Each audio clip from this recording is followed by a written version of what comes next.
చూస్ country delight, live better. ఇప్పుడే country delight యాప్ని download చేసుకోండి. నమస్తే రమ్మగారు. నమస్తే జయ. రమ్మగారు, రోజంతా యాక్టివ్గా ఉండాలి, ఏం చేయాలి దానికి? యాక్టివ్గా ఉండాలి అంతేనా? ఇవి జనరల్గా మనుషుల తత్వాలు, ఆరోగ్యము అవి కూడా ఉంటాయి కదా. మన పనులు, మన ఉద్యోగ జీవితం ఎలాంటిది, మన ఫ్యామిలీ లైఫ్ ఎలా ఉంటుంది, మన పిల్లల వయసులు, వాటిని బట్టి డిపెండ్ అయి ఉంటాయి. అయినా కూడా యాక్టివ్గా ఉండే రకం కొంతమంది ఉంటారు. ఎప్పుడు చూసినా పటాసులాగా పేలిపోతూ హాయిగా ఉంటారు. అవును. మామూలు వాళ్ళందరూ అంత పటాసుగా ఉండలేకపోతాం కదా, జామ్మని ఉండలేం. కానీ ఉంటే ఏంటంటే మనకి ప్లస్ ఆరోగ్యానికి మంచిది. శారీరక మానసిక ఆరోగ్యాలు బాగుండాలంటే యాక్టివ్గా ఉండటం ఒక మందు. ఈ రోజున ఏంటంటే మనం ఎక్కువగా ఎదుర్కొంటున్న సమస్య ప్రతి వాళ్ళకి డిప్రెస్డ్గా అయిపోవటం. అందరికీ డిప్రెషనే. దీనికి కారణం ఇది అది అని ఏముండదు. ఏదో మామూలుగా ఇప్పుడు మన ఈ మధ్య ఎవరితోటో మాట్లాడాను నేను, మన కేసు కాదు, జనరల్గా ఎప్పుడు విసుగ్గా ఉంటుంది, ఏదో ఒక నొప్పి, ఏడుపు వస్తుంది, అన్నిటికీ ఏడుస్తారు, పీరియడ్స్ ముందు ఎక్కువ ఏడుపుగా ఉంటున్నారు, అంటే ఏ పని చేయట్లేదు, సరిగ్గా చేయటం లేదు, ఇలాంటివేవో కంప్లైంట్లు.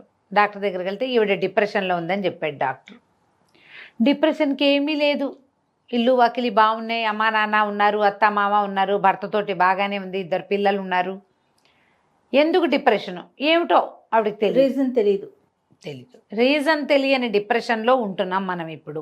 మీరందరూ ఆలోచించుకోండి, మనం కూడా ఇదే స్థితిలో ఉన్నామని. ఏమి చేయబుద్ధి కాదు, బేసిక్ లక్షణాలు.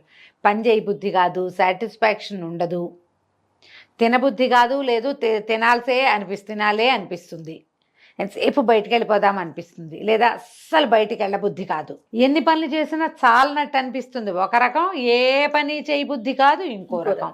ఎవరైనా వస్తే వీళ్ళు ఎందుకు వచ్చారా దేవుడా అనిపిస్తుంది, రాకపోతే ఎవరు లేరు, నేను ఒంటరిగా ఉన్నాను అనిపిస్తుంది, నిద్ర పట్టదు, ఊరికే మెలకు వచ్చేస్తుంది, లేదా విపరీతంగా నిద్రే, మంచం దిక్కండి అట్లా పడుకోవాలనే ఉంటుంది. ఇవన్నీ కూడా డిప్రెషన్ లక్షణాలే. ఇంకా ఇవి కాకుండా ఇంకా 100 ఉంటాయి. ఊరికే కోపం రావటం, ఊరికే ఏడుపు రావటం, నైరాస్యం, ఏ పని చేత పట్టకపోవటం, ఎండ్ రిజల్ట్ దాకా పని చేయలేకపోవటం,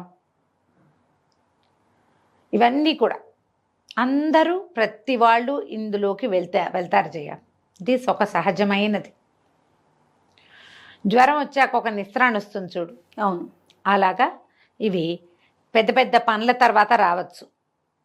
డెలివరీల తర్వాత, ఆపరేషన్ల తర్వాత, యాక్సిడెంట్ల తర్వాత, ఏదైనా ఫంక్షన్ అయిన తర్వాత, పిల్లల నుంచి పార్టీషన్ వచ్చినప్పుడు, లేదా అమ్మా నాన్నల partition, brother and sister partition, వాళ్ళు కూడా ఎక్కడికైనా ఫారెన్ వెళ్ళిపోతారనుకో, తమ్ముడో చెల్లెలో బయటికి వెళ్ళిపోతారు.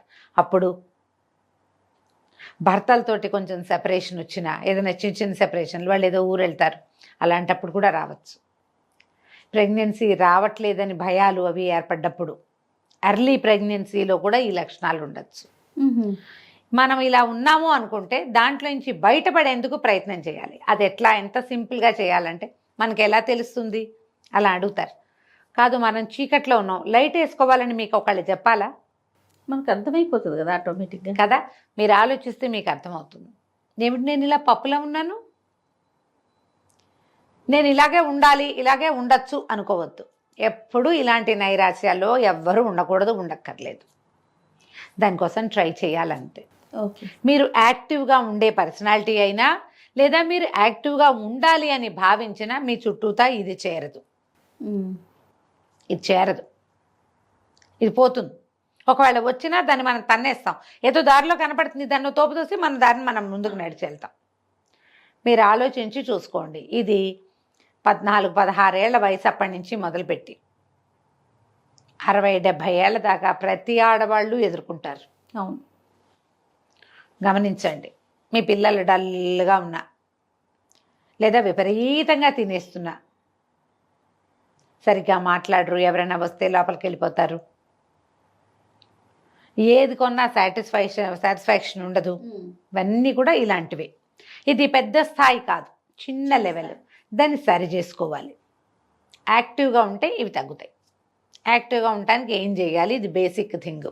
ఏం చేయాలంటే early to bed early to rise. Okay. రాత్రిళ్ళు పడుకోండి, పెంద్రాళే పొద్దున్నే లేవండి.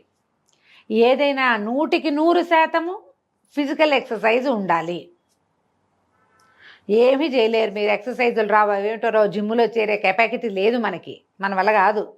ఇంట్లో చేయండి, వాకింగ్ చేయండి, నడవండి, యోగా చేయండి. సులువు తక్కువ ఖర్చుతో అయిపోయే యోగా క్లాసులు కూడా దొరుకుతాయి. మెట్లెక్కి దిగండి, శుభ్రంగా నడవండి 1 గంట సేపు.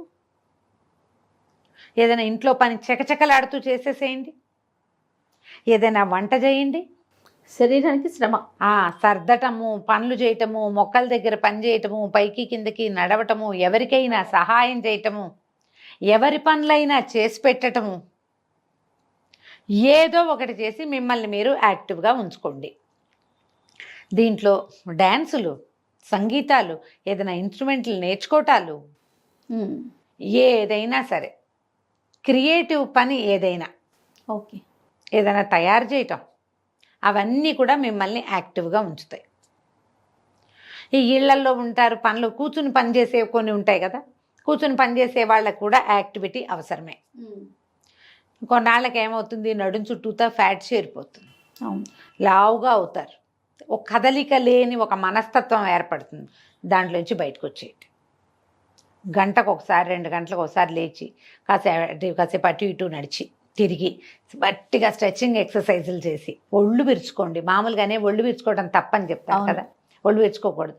ఒళ్ళు విరుచుకోకూడదు అంటే నీకు ఎవరైనా 4 ఉన్నప్పుడు నువ్వు చేతులు పైకెత్తి ఒళ్ళు విరుచుకొని చేయకూడదు, తప్పది, అది తప్పు. నువ్వు ఒకదానివే ఉన్నప్పుడు ఒళ్ళు విరుచుకోవు, ఒళ్ళు విరుచుకుంటాం కదా, చేయండి ఆ పని. చిన్నగా ఏమంటారు, వాన వల్లప తిరగటం, గిరగిరా తిరగటం, మన చుట్టూతా మనం 3-4 సిటప్స్ చేయటం. ఇది ఒకసారి ప్రాక్టీస్ చేయండి, మీకు తెలుస్తుంది. అసలు ఒళ్ళు విరుచుకుంటే వచ్చే జీవిత సౌఖ్యం ఏమిటి అనేది అది చేస్తే కానీ తెలీదు. నిజం చేయ. స్ట్రెచ్చింగ్ ఎక్సర్సైజు ఎంత బ్లడ్ ఫ్లో పెంచుతుందో తెలుసా శరీరంలో.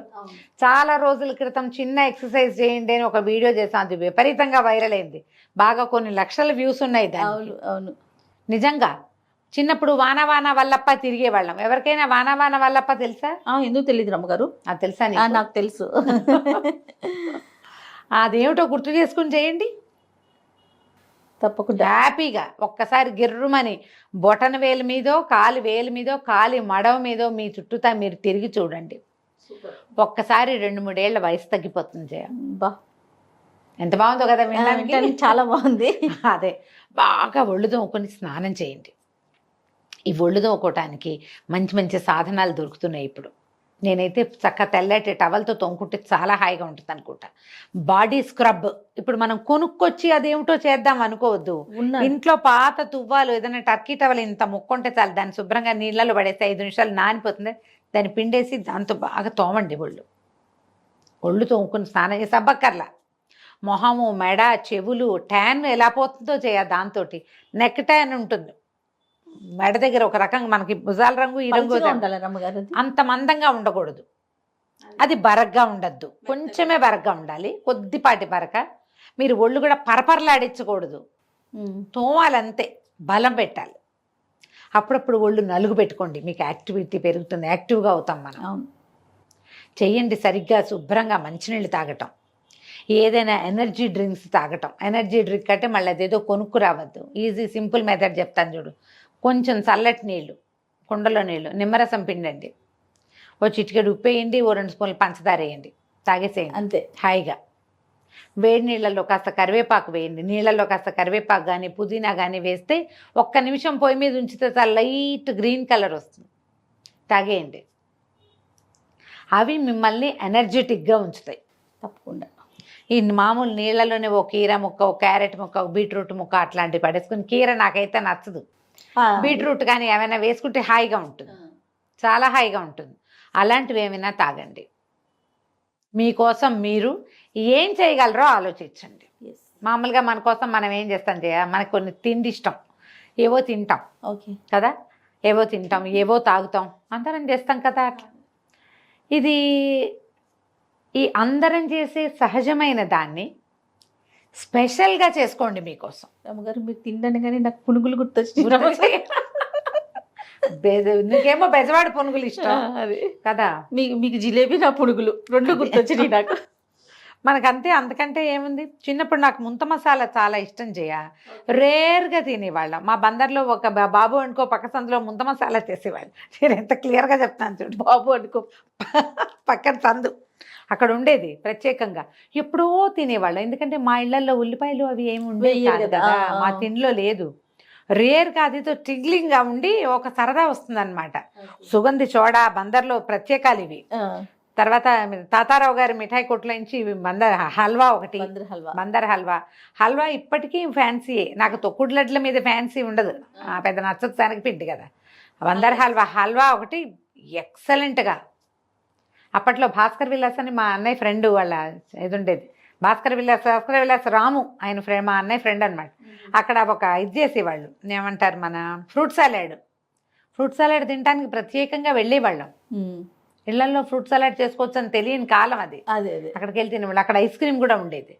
ఎప్పుడో 3 నెలలకి 4 నెలలకి పోయి అక్కడ ఐస్ క్రీమ్ తింటే హబ్బో 3-4 రోజులకు సరిపడా ఎనర్జీ వచ్చేది. అలాంటివి ఇప్పుడు ఎప్పుడు అవే తింటున్నాం. ఇప్పుడు బయట తిండి ఎక్కువైపోయింది మనకి. ఎప్పుడు ఏదో ఒకటి తింటే ఆర్డర్ చేస్తే ఇళ్ళకి వచ్చేస్తాయి. అలాంటివి కాదు. మీకు చమక్కమనిపించే చిన్నప్పటి టేస్ట్ ఏదైనా ఉంటే దాన్ని పెట్టండి, దాంతో మీరు యాక్టివ్గా అవుతారు. చక్కగా సుగంధి పాలు లాంటివి తాగండి, రూఅఫ్జా లాంటివి తాగండి, బోల్డ్ ఉన్నాయి. అవును, మిమ్మల్ని యాక్టివ్గా ఏది చేస్తుందని మీకు అనిపిస్తుందో దాన్ని వన్స్ ఇన్ ఏ వైల్ చేయండి. డ్యాన్స్ చేసేయండి, కావాలంటే మీ ఆయన కూడా నేర్పించండి. సూపర్. ఏదో ఒకటి చేయండి, చేసి యాక్టివ్గా ఉంచుకోండి. దీనివల్ల ఏంటంటే మీకు మెంటల్ హెల్త్ బాగుంటుంది. ఈ పిచ్చి చిన్న నసల్లోకి మీరు వెళ్ళకుండా ఉంటారు. ఈ నస తప్పదు జీవితంలో. దాని నుంచి బయటపడేందుకే ప్రయత్నం చేయండి ఎప్పటికప్పుడు. రమ్మగారు 10 to 6 సిస్టమ్స్ ముందే కూర్చుని పనిచేసే పిల్లల్నే చూస్తున్నాం ప్రెసెంట్. వాళ్ళు ఎట్లా అంటారు? వాళ్ళు ఇంతే 1-2 గంటలకు ఒకసారి లేవటం, కిందకి వెళ్ళి ఏదైనా తాగి రావటం, ఎక్కడికైనా నడవటం, కాసేపు అట్లా గాల్లోకి వెళ్ళటం, గట్టిగా గాలి పీల్చి వదిలిపెట్టడం. ఒక 5-6 సార్లు ఫుల్గా గాలి లోపల తీసుకోవాలి, మళ్ళీ బాగా వదిలిపెట్టాలి. అప్పుడు ఏమవుతుంది, ఎనర్జైజ్ అవుతుంది బాడీ. అటు ఇటు తిరిగి కాస్త చిన్న స్ట్రెచ్చింగ్లు చేయటం, వంగి ఏదైనా తీయటం, ముందుకి వెనక్కి ఇట్లా బాడీ ముందుకు వంచడం, వెనక్కి వంచడం, 2-3 సార్లు చేసేసరికల్లా యాక్టివ్గా అవుతారు. మీరేం చేస్తారు, ఇలా కూర్చునే వాళ్ళు ఇంత తినకండి, ఇంతంత తింటూ ఉండండి. ఇంత తింటే అంతేమీ ఒళ్ళు రాదు. అంత కదలకుండా కూర్చున్నప్పుడు ఎక్కువ తినేస్తే కడుపు నిండా తిన్నామనుకో ఇప్పుడు కష్టం. చిన్న బైట్స్ కనుక తీసుకుంటే ఏదైనా స్మాల్ బైట్స్లో ఏవైనా కొంచెం తినచ్చు. ఎక్కువ వెయిట్ రాని పదార్థాలు కనుక తింటే మనం ఈ ఫ్యాట్స్ లేకుండా బాగానే ఉంటుంది, యాక్టివ్గానే ఉంటారు మీరు కూడా. కానీ వారంలో ఒక 2-3 రోజులైనా కనీసం ఒక మంచి ఎక్కువ ఎక్సర్సైజ్ ఉంచుకోవాలి ఎవరైనా సరే, అంతే కదా. రైట్ రమ్మ గారు, నమస్తే. నమస్తే.